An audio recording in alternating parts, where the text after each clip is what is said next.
Innal ladzina qalu rabbunallah summa istaqamu tatanazzalu alaihimul malaikah wa qala aidan subhanallazi asra bi abdihi al-ayah wa qulu hadratul mukarram wal muhtaram syaihuna wal mursiduna wa wasilatum bainana wa bainallah wa wasilatun nujuli rahmatillahi alaina Syaibul fadilah wal barakah wal karamah al mursid bilah adailallah Murabbi ruhina wal jasadina al maksud guru dan orang tua kita bersama, pembimbing jasmani dan rohani kita serta pembimbing hati kita, Sayyidi Pangarsa Abah Yai Haji Junaidi Al-Baghdadi. Kita doakan semoga beliau senantiasa oleh Allah diberikan sehat panjang umur dan barokah. Amin. Beserta umi-uminya, putra-putri, anak cucu mantu turunannya, termasuk santri dan jamaahnya, semoga semuanya berada dalam barokah Allah Subhanahu wa taala.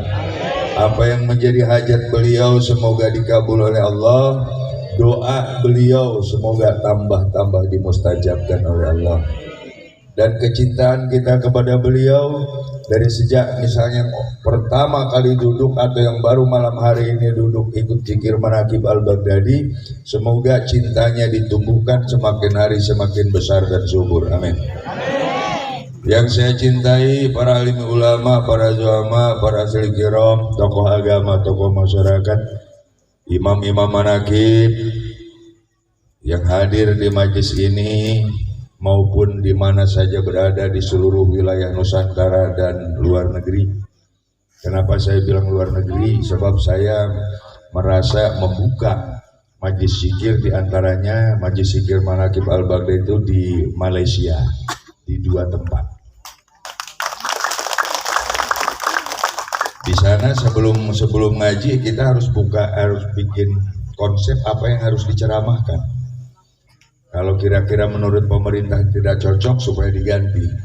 Tapi kalau cocok 1 jam dibayarnya 7 juta rupiah. Tepuk tangan apa? 1 jam 7 juta.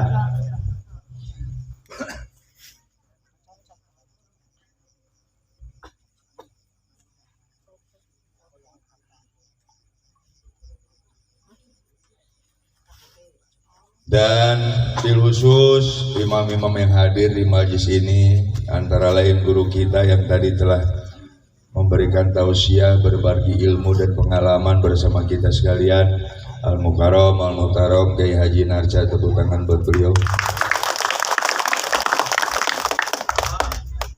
Saya masih punya utang ke Jembreng dulu ya. Nggak jantar tahu nyelonong aja. Kita doakan beliau beserta keluarga besarnya, santri dan jamaahnya, semoga semuanya berada dalam barokah Allah Subhanahu wa taala. Apa yang beliau sampaikan semoga menjadi ilmu yang manfaat untuk kita semua dan barokah bagi beliau. Khusus Syaibul Majlis, Syaibul Maqasid, termasuk imam kita juga, guru kita juga, Al-Mukarram, Al-Muhtaram, Al-Ustaz Tasirin, tepuk tangan buat beliau. Beliau adalah salah satu pengurus dari Pondok Pesantren Hidayatul Muqtadin. Kemudian bersama ponakannya Kiai Haji Hamdi yang sekarang dalam perjalanan menuju ke sini. Nanti udah nyampe kita kasih waktu. Kenapa kasih waktu? Karena kan ini malam sebenarnya bukan malam saya. Bahkan tadinya saya mau datang tuh kira-kira lagi ada yang tausiah, saya baru nongol gitu. Cuma tadi saya respect bunyiin klakson di depan tukang kusen yang di itu di Montur itu. Begitu saya lewat, waduh istri, ini pasti laporan ini. Nyatanya bener laporan, mobil Abah lewat.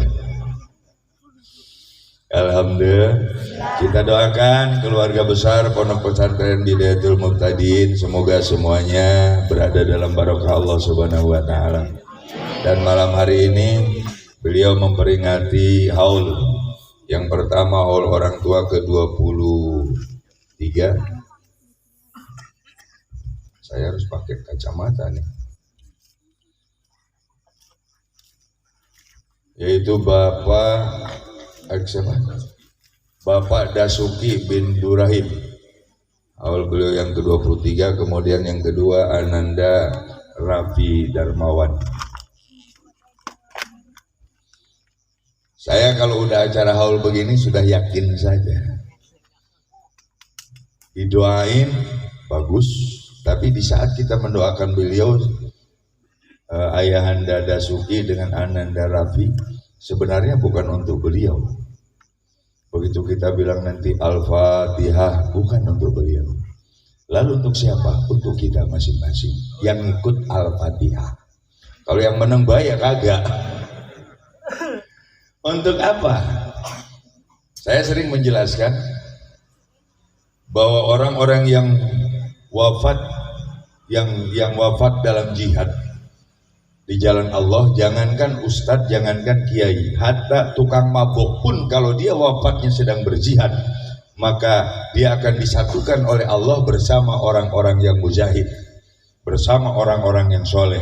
Dan beliau di dalam Al-Quran itu dijelaskan dalam Al-Baqarah, jangan pernah mengatakan mati kepada orang-orang yang berjihad di jalan Allah. Seperti itu arti daripada ayat. Lalu mereka sesungguhnya masih hidup dan masih mendapat tugas yang sama. Apa sih tugasnya? Membimbing umat, cuma berbeda alam. Apa sih tugas yang pokoknya begitu kita Al-Fatihah untuk beliau, maka ruh kita dibawa oleh beliau, dihadapkan kepada Allah seperti beliau-beliau yang akan kita doakan berada bersama Allah. Amin Allahumma amin. Dan masih ingat kalian yang dihaulkan kira-kira ada di sini? Jangankan yang dihaulkan, yang enggak dihaulkan pun, karena ruh Rasulullah atau Rasulullah hadir bersama kita, maka anak buah beliau ya termasuk kita, berarti kalau kita cuma belum mati hadir malam hari di tempat ini. Amin. Kalau nggak percaya mati duluan dah. Alhamdulillah. Dan malam hari ini saya sebenarnya yang menggerakkan saya justru Ananda Raffi. Saya udah 2 hari ini babat rumput sambil nembangin pohon. Saya kan sedang mulai membangun pondok dengan majlis, dengan dimana tanggal 20, artinya bulan depan, pengajian bulanan di tempat saya bulan depan sudah hijrah di tempat yang baru. Bayangin aja 1 bulan ditarget. Ini kalau untuk akal syariat gak bakalan tembus. Banyak ustadz di kampung saya di desa Karangsinom di sono, apa mau bangun pondok, mau bangun majlis, bangun musola, kok pasir 1 genggam aja belum ada, batu bata sepotong aja belum ada. Ya emang belum, saya bilang. Kalau dipikirkan pakai akal syariat gak akan tembus. Namun alhamdulillah jamaah, begitu kemarin saya dikasih modal sama guru besar kita, Abah Yai Junaidi Al-Baghdadi. Apa modalnya? Beliau cuma bicara, kalau Pak Wawan sering ngajarin keyakinan kepada jamaah, masa diri sendiri enggak. Nih Abah kasih modal, tapi ini nggak boleh dipakai. Pokoknya modalnya lumayan banyak lah. Ya. Lalu kalau saya taruh di rumah pasti kepake, taruh di rekening juga pasti kepake. Akhirnya apa? Saya telepon, saya WA, beliau berada di Jember kemarin. Abah mohon petunjuk untuk uang yang dari Abah, saya takut kepake.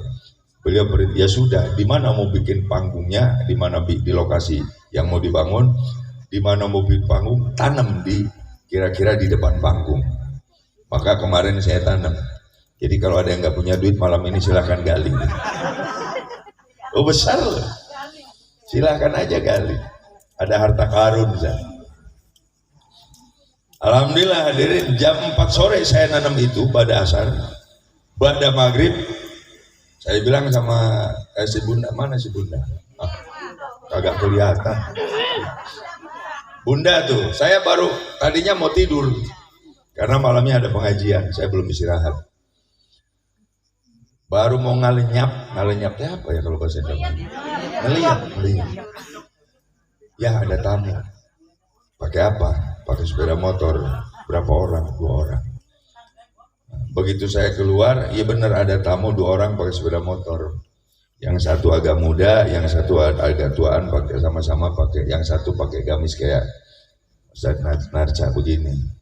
Dan ternyata memang Ustadz Yahya namanya. Yang satunya namanya Rasbedi, panggilannya Pak Edi. Ada apa? Ini Abah, saya ada amanah dari bos saya namanya Haji Abdullah, sarjana hukum. Siapa Haji Abdullah? Bos saya. Orang mana? Orang Bekasi. Terus tinggalnya di mana? Di Bekasi. Karena saya belum kenal. Belum, jangankan ketemu, kenal aja belum. Komunikasi via telepon belum.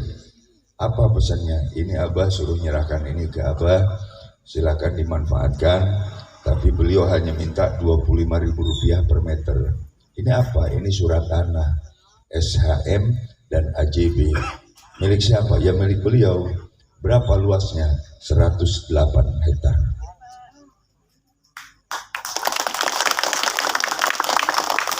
108 hektar.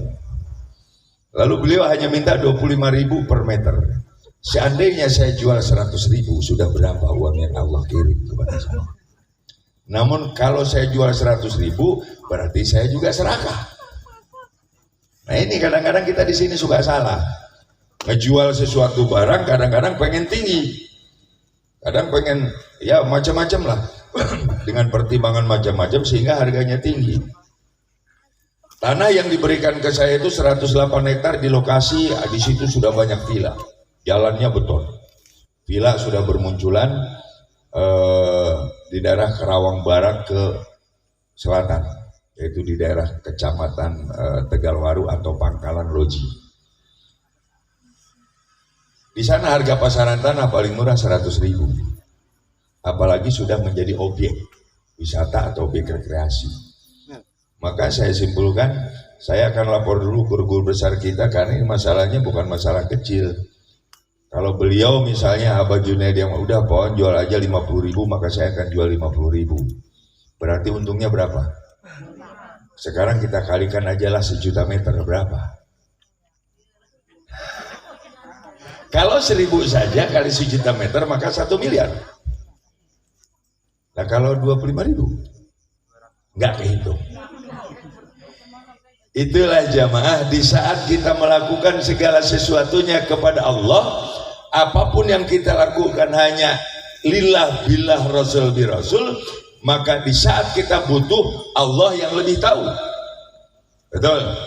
Namun bagaimana Allah bisa tahu? Saya nggak bisa ngasih tahu ke Allah. Melalui guru lah Allah diberitahu. Barangkali doa beliau ke Allah itu, ya Allah, ini santri saya mau bangun pesantren, tolong kirim duitnya. Kagak nanggung dikirimnya. Makanya sekarang biasa saya sama Oji, Pak Olem nggak ikut, dan lagi saya tugasin. Ini ada daftarnya, nomor sekian, ini ada petanya, tolong disesuaikan antara masing-masing surat, karena suratnya pun ada 148 surat. SHM 7, AJB 141. Untung apa rugi? Untung apa rugi? Lah untung banget dong, saya nggak pernah tahu, orangnya sampai sekarang nggak kenal. Namun jika Allah berkehendak mendatangkan sesuatu, maka tidak ada doa yang bisa membendung kehendaknya Allah. Amin Allahumma. Lalu kalau begitu apa jamaah? Kita kalau mau ngebantu gimana? Ya monggo, tapi saya tidak akan minta.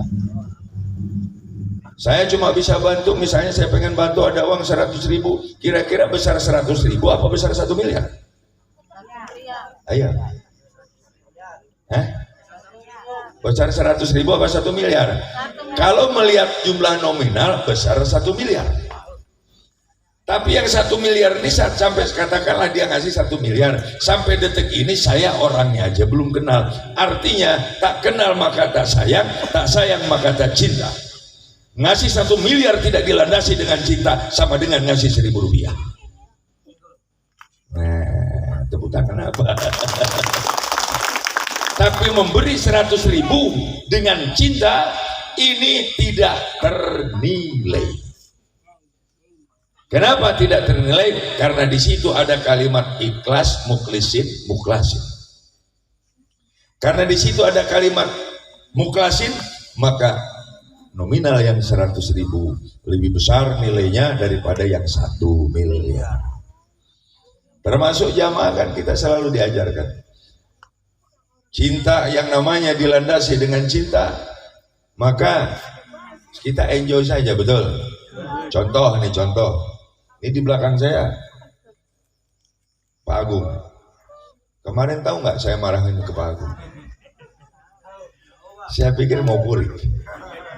Kalau purik berarti Pak Agung belum istiqomah. Lainnya, saya dimarahin Abah Junaidi di atas panggung, 100.000 jemaah yang hadir, para pejabat, bukan sekali 2 kali. Lalu apa saya mundur? Enggak, justru tambah maju. Karena sesungguhnya di saat dimarahin guru, itulah tanda cinta sayangnya guru, dan di situ saat itu juga Allah akan mengangkat derajat kita. Lalu saya misalnya bukan gurunya Pak Agung, rugi Pak Agung. Udah dimarahin nggak nganggap guru, rugi, nggak diangkat derajat. Justru harus tambah mantep, karena kalau nggak tambah mantep dia itu repot. Mari kita saya jelaskan dulu deh sambil nunggu Yai Abdi. Udah, panggil aja ke sini. Bahwa di saat kita, contoh nih, kadang-kadang kita salah membaca. Contoh kemarin, yang sampai sekarang akhirnya malu untuk datang ketemu saya dalam suasana seperti agak ripuh atau pakewuh. Di saat pilkada, kelihatannya yang selalu datang ke Pondok Pesantren Al-Baghdadi adalah calon bupati nomor 1, Pak Solihin, dibawa oleh jamaah. Mohon maaf hadirin, Abah Junaid itu merabbi ruhina, Abah Junaid mursid. Yang namanya mursid, siapapun yang datang ke hadapan beliau pasti diterima, betul? Nah lalu bagaimana supaya diterima luar dalam? Nah ini yang gak gampang. Maka siapa yang akan tahu dalamnya? Di antaranya yang akan tahu dalamannya salah satunya orang yang selalu menyatukan diri dengan beliau. Jamaah bisa. Di antaranya adalah punten harus bini mas saya jelas sebagai santrinya jamaah, kita juga sama-sama santri beliau, jamaah beliau. Cuma saya ada kelebihan sedikit sebagai khodimnya beliau. Apapun saya lakukan untuk beliau, dan saya tidak berani menentang sama sekali. Karena apa? Penentangan terhadap guru adalah satu musibah besar. Musibah besar. Dan apa yang menjadi kekurangannya atau apa yang menjadi keinginan Abah Junaidi, saya sampaikan melalui Sarjani. Oh, ya itu saksinya. Sarjani tolong sampaikan kepada Pak Marid, Abah Junaidi itu menilai Pak Solihin begini, tolong lakukan hal seperti ini sesuai keinginan Abah Junaidi. Tapi tidak ada satupun apa yang menjadi keinginan Abah Junaidi dilakukan oleh orang nomor 1. Saksinya Sarjani lah. Sampai Ki Bambang ikut ngomong, Ki Nasrullah ikut bicara. Lalu akhirnya apa? Abah ngomong, Pak Wawan ada pilihan. Saya bilang siap, mohon petunjuk saja Pak. Lah itu pada Ibatiar itu kan polisi, siap, mantan Kapolri. Terus Pak Wawan nggak mau bantu anaknya, katanya mau nyalon. Ya saya siap bantu Pak, tapi kalau Abah meridoi dan mengizinkan, saya akan masuk ke beliau. Ya sudah, masuk aja ke sana. Tapi bawa ini dulu Pak. Saat itu saya dibawain Osda senilai 15 juta. Bawa ini ke Pak Solihin, kalau dibayar maka Pak Wawan dukung sepenuhnya Pak Solihin. Tapi kalau kagak, alihkan ke Nina. Kalau dibayar oleh Nina, maka semua jamaah ajak untuk kepada Nina. Ini ucapan guru. Luarnya kelihatannya mendukung nomor 1. Tapi dalamnya ternyata mendukung nomor 4. Lalu saya tidak mau kontradiksi. Beliau juga ngasih pengarahan. Nanti di saat doa jangan diteruskan doanya. Pak Wawan jangan mendoakan Nina menjadi bupati karena itu menjadi doa Abah. Sebab Abah mendoakan Solihin, masa Pak Wawan doakan bupati. Nah, walaupun saya ngerti Abah mendoakan Solihin hanya sebatas di lisan, tapi dalamannya sesungguhnya mendoakan Nina. Maka waktu doa di sana saya putus ya. Nah itulah cara kita takdim kepada guru. Saya bilang mohon maaf jamaah, doanya saya putus. Ini urusan saya dengan guru. Lalu yang menang siapa? Nina. Kenapa? Karena beliau mursyid. Saya masuk diizinkan. Nah, termasuk kita di dalam politik ini, mohon maaf ini sedikit pelajaran karena nanti akan ada kaitannya dengan Isra Mi'raj. Di saat kita segala sesuatunya mengabdikan diri atau takdim kepada guru, mengikuti apa yang diajarkan guru, maka begitu ada urusan politik, mohon maaf jamaah, ini politiknya menyangkut hati nurani, betul nggak? Jamaah mau milih siapa terserah, bebas. Di Al-Baghdadi nggak pernah diarahkan di satu tempat. Namun saya mau tunjukkan, ini apa? Tanah. Ini, cuma ini kok ada duit apanya? Oh, hah? Oh kembalian apa gitu ini 3.000. Saya lanjutkan bahwa begitu kita urusan politik di mana berseberangan dengan guru karena mengatakan ahlan masalah.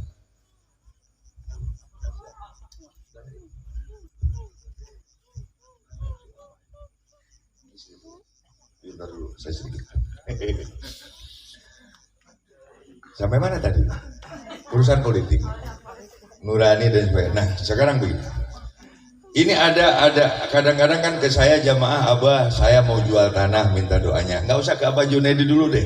Ke saya aja dulu contoh. Abah saya mau jual rumah, Abah saya mau nikah, Abah saya kayaknya nih nanti diikuti juga sama yang sebelah kita nih yang baru datang. Abah anak saya lahir, mohon saya namanya. Ada nggak yang begitu? Jawab kompak, ada nggak? Kok ini aja bukti yang mau ini yang mau jual, ini mau beli, ini mau jual, minta doanya ke saya. Urusan rumah tangga, urusan ini terus kita minta doa kepada guru lah. Lalu di saat ada lingkaran politik, kita berbicara kalau politik masing-masing. Nurani saya ke si A, tapi nurani guru mau ke si B terserah. Maaf hadirin, di saat kita berbicara nurani saya ke si A, sementara guru B, maka kita beranggapan mau menandingi atau mau menentang atau mau menghadapkan basiro kita dengan guru. Apa basiro? Tahu basiro? Iku menang baik. Sama dengan kita mau ngadu basiro kita kepada guru, maaf. Sehebat apapun kita sebagai santri jamaah, basiro kita tidak akan melebihi basironya guru. Alhamdulillah. Alhamdulillah. Allahumma sholli ala Muhammad. Contoh yang cerita tadi. Saya udah ngincer emang ini Nina pasti datang. Ternyata basiro Abah lebih kuat.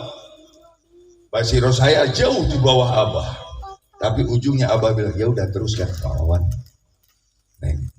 Artinya sampai dengan detik saat ini saya nggak berani ngotak-atik tentang namanya Nina Agustina sebagai bupati. Bahkan beliau aja datang ke pondok bawakan Toto ya, bawakan Toto.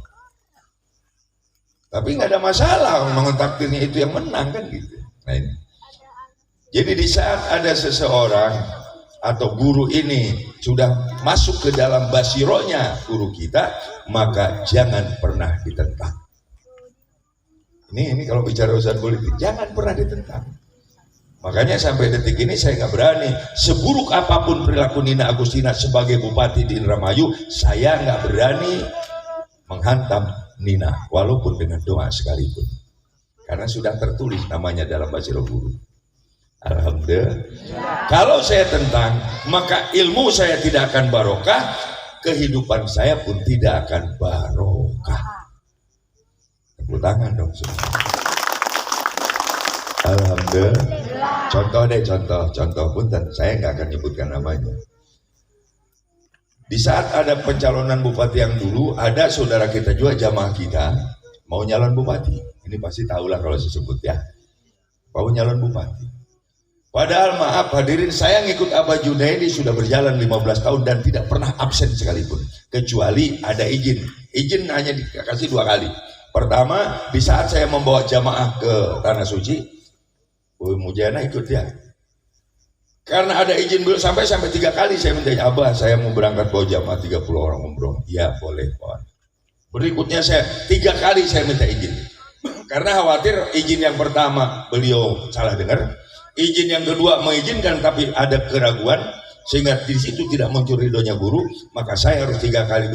Udah Pak Wan berangkat, nanti Abah tolong pesan sorban yang warna putih yang seperti ini kan. Beliau sedang pakai sorban, saya disuruh megang begini-gini nih biar kainnya terasa. Dan ternyata di setiap toko saya cari nggak ada, ketemunya di Madinah di pasar kaki 5. Pantesan saya bilang, beliau tidak meminta dibelikan yang mahal, kayak ini perkiraan saya mahal, toko yang hebat-hebat. Dan beliau basironya disuruh jalan. Kenapa nggak minta yang di toko tapi yang di kaki 5? Ternyata sama persis yang dipesan. Harganya cuma berapa lah kalau dihitung rupiah, paling juga 150.000. Beliau tahu saya ke Mekah itu bawa duit cuma 500.000. Walaupun saya nggak ngomong. Sampai pulang kan si Arya dibekelin 3,5 juta karena ketemu Abah Junaidi di tanah di Mekah. Tepuk tangan semuanya. Jadi kalau manakala kita saat itu saya minta izin itu sampai karena ada izin ridho beliau, maaf hadirin, yang namanya di pelataran tawaf, jangankan kita zikir seperti ini, sholat saja ditendang sama polisi sono, ya nggak? Coba deh sholat di pelataran tawaf, pasti diangkat, pasti haram. Saya nggak tahu artinya apa itu. Sholat haram ya. Yang udah pernah umroh atau haji, kalau sholat di area tawaf itu pasti akan diusir oleh polisi sono, disuruh pindah. Tapi saya dengan jamaah waktu itu di pelataran tawaf, jamaah menghadap ke Ka'bah, kalau saya punggungin Ka'bah itu. Polisi ada di situ. Awal 3 orang, makin banyak, akhirnya full banyak sampai saya nggak kenal entah orang mana, ada yang hitam, ada yang cakep, ada yang ya udah macam-macam lah dari berbagai negara. Sampai selesai jikir baju ya, tidak ada satupun polisi yang marah. Inilah ridhonya guru mursyid. Alhamdulillah. Allahumma sholli ala Muhammad. Di Pondok Pesantren Al-Baghdadi saya ngajak ke jamaah dari sini khususnya untuk mengabdikan diri supaya cinta semakin kuat dengan opsi dan sebagainya. Yang tidak sanggup berangkat, opsi bagaimana membantu misalnya dengan uang, ya itu juga sama pengabdian. Dan itu bukan untuk Al-Baghdadi, bukan untuk Abah Junaidi, tapi sesungguhnya itu untuk kita sendiri. Jadi di saat kita mengeluarkan uang untuk orang lain atau untuk guru kita atau untuk kepentingan pengajian atau kepentingan ibadah, sesungguhnya bukan untuk yang di sana, tapi sesungguhnya itu untuk yang di sini, untuk kita. Alhamdulillah. Makanya kalau saya sih seneng-seneng aja. Ngaji nggak dibekelin, alhamdulillah barokahnya kan terbawa semua pulang. Dibekelin berarti dikurangi dengan bekal yang ada. Konsekuensinya kan seperti itu. Nah jadi sekali lagi bahwa di saat kita seperti itu, makanya saya salut ke Pak Agung, kepada Haji Asna. Dan di saat itu teman kita yang nyalon bupati kenapa? Nyelonong ke atas. Yang ada tertipu habis sekitar 0,5 miliar. Maaf saya informasikan, seluruh ketua umum partai kecuali yang partai non muslim sebenarnya semuanya sudah pernah datang, sudah bersilaturahmi beberapa kali kepada guru besar kita Abah Yai Junaidi Al-Baghdadi. Jadi kalau misalnya ke depannya Yai Hamdi mau jadi bupati, nggak usah ke Jakarta, ke Al-Baghdadi saja sudah matur ke Abah Junaidi Al-Baghdadi, pasti dapat perahu. Abah saya punya uang nih 1 miliar atau 2 miliar, saya belum punya perahu, pasti dapat. Karena semua ketua umum, apalagi yang baru kemarin yang masih muda itu yang umurnya di bawah saya, AHY itu Partai Demokrat, bulan puasa itu seminggu sekali datang tiap jam 12 malam. Termasuk Joko Widodo, presiden kita. Namun itulah kenapa mereka semua datang, karena guru besar kita di situ nampak kewaliannya sebenarnya. Semua datang. Lalu saya kenapa tidak ada keinginan untuk jadi bupati walaupun saya pernah. Abah Komos mau jadi bupati di rumah aja. Iya cemen. Saya jabatan Wakapolda aja selevel wakil gubernur saya lepas, kok pengen jadi bupati? Cetek amat sih.